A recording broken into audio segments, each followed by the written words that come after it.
The 11th and 12th grade mallet excerpt is the Solfeggietto by Carl Philipp Emanuel Bach, and it's from the Masterworks for Mallets book. You're going to play from the beginning of the etude all the way to the first beat of letter F, just the first note.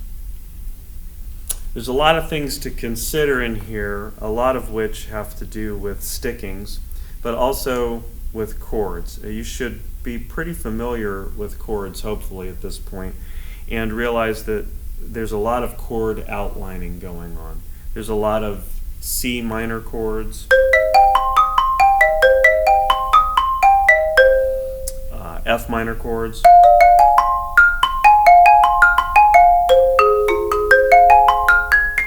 B flat. You should be familiar with that one. And they kind of span the instrument a lot. So it's a good idea to just practice a lot of arpeggios over and over with different stickings to get used to this. So let's start at the beginning, and I'm just going to take section by section some things that I'm considering through this. The first section basically is measure 1 up until the downbeat of A. This I'm pretty much going to play just straight right hand lead throughout, and I'm going to use these are some sort of medium hard rubber mallets. I think they sound nicer since you have to do this audition on a xylophone. Sounds a little bit nicer than using a regular xylophone mallet, which is going to sound too hard and not very pretty for this. One of the other considerations is the tempo. The printed marking is quarter note equals 88. I don't think there were actually any metronome indications in Bach's day for this. This is something that an editor put in. I wouldn't worry too much if you do not take it all the way up to 88. To me, 88 is a little bit frantic for this, especially when you have some of the passages that jump up and down the instrument so quickly. This would be 88.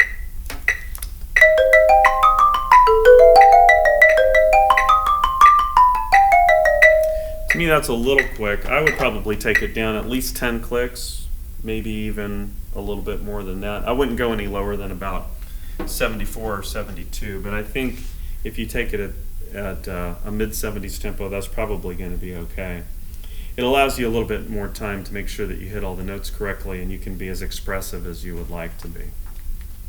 So this first section from measure 1 to the downbeat of A, I just play with a right hand lead and alternate every single note.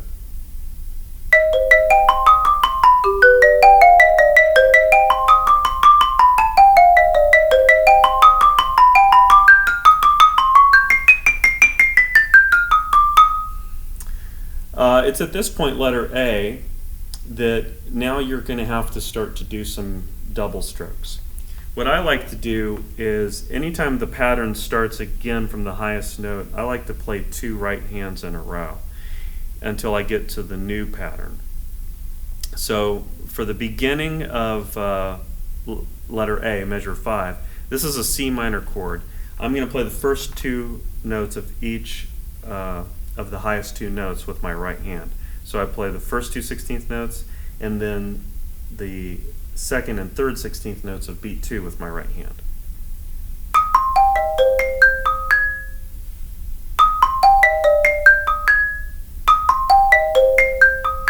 This lays pretty well and it allows you to keep from crossing, which is going to cause you to miss notes, I think. The second half of the first measure at A is all basically part of an F minor arpeggio, so you're going to start with this A and then alternate all the way back until the downbeat of measure 6. And you're going to start measure 6 with the right hand and do the same thing that you did at the beginning of the previous measure, but now it's a B flat chord.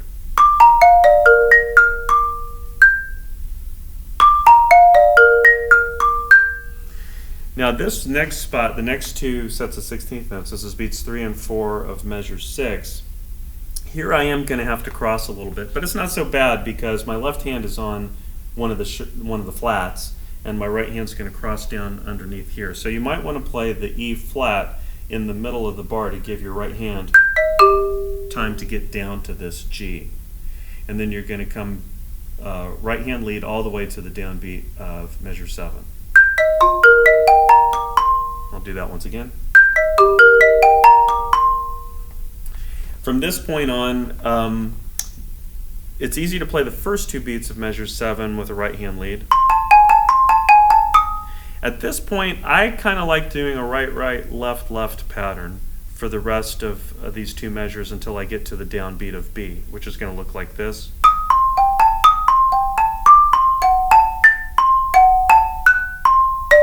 And from this point on, I'm going to alternate. I'm sorry.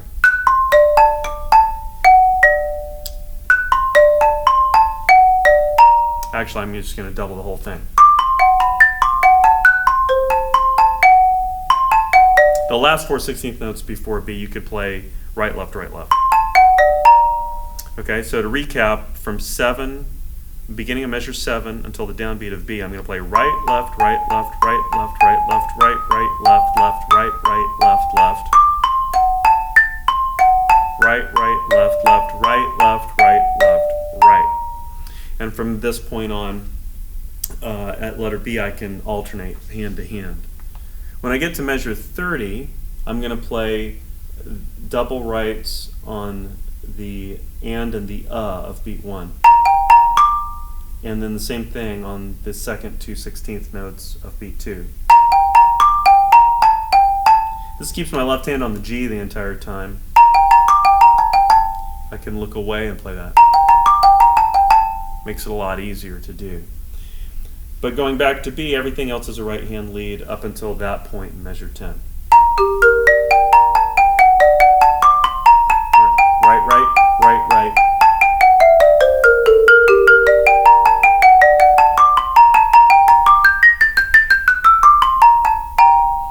Okay, now we get to measure C, or rehearsal C. This is measure 13.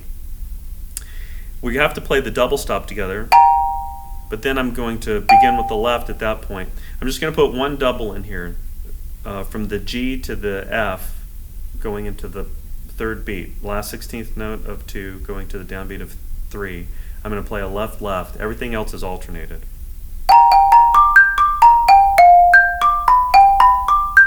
Also be aware of the chord that you're outlining. It's a G minor chord going to a G major chord. Measure 14, we drop down a little bit, and now everything's going to have to stay left hand on the bottom, right hand on the top. So your left hand is going to have to do this pattern. So I would practice that quite a bit by itself, just the left hand. And put the hands together and it's like this. Right? Then we get to measure 15. This is very much like measure 13 with a double left leading into the B flat. And again, you're going from a C minor chord to a C major chord with the 7th. And then measure 16 is going to be like measure 14 with the left hand playing this pattern.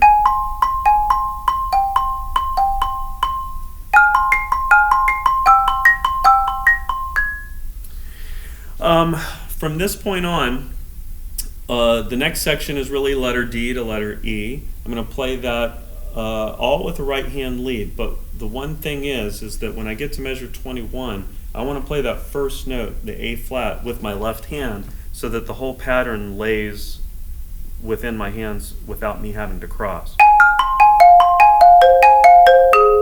Okay, up until beat 4. So in order to start with that left hand there, I need to do a double right in the measure before it. So on beat 3 of measure 20, I'm going to do a double right from the G to the F. That way I get to the left hand on the A flat on the downbeat of 21. Once again, going through 21, it's a left hand lead, but on the 4th beat, the last 4/16 notes, I want to play a left, right, left, and that gives my hands time to get to the chord on the downbeat of E. So going back to letter D, it's all right hand lead up until beat 3 of measure 20.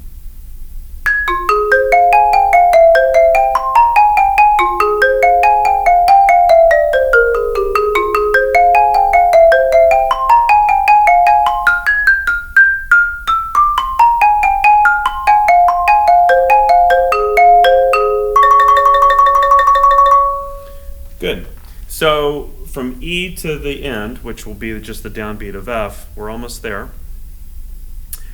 We have to play octaves at the beginning of every measure, followed by 2 groups of 16th notes. On the 16th notes, I'm going to do a right hand lead, but then do a double right on the downbeat of 4. So it gives my left hand more time to get down to the bottom of the roll. So if I play, for instance, measure 22 on beat 3, I'm going to play right, left, right, right, left, right, and I've got time to get to the roll comfortably. When I play the final measure, full measure, measure 25, this is also a right hand lead. And I'm going to play the E flat roll and try to go straight into the little trill. Play beat 4 as a trill between the D and the E flat. It looks like it would be that, but I think it sounds better as a trill. It's a little nicer. Fade out into the downbeat. So from letter E to F sounds like this.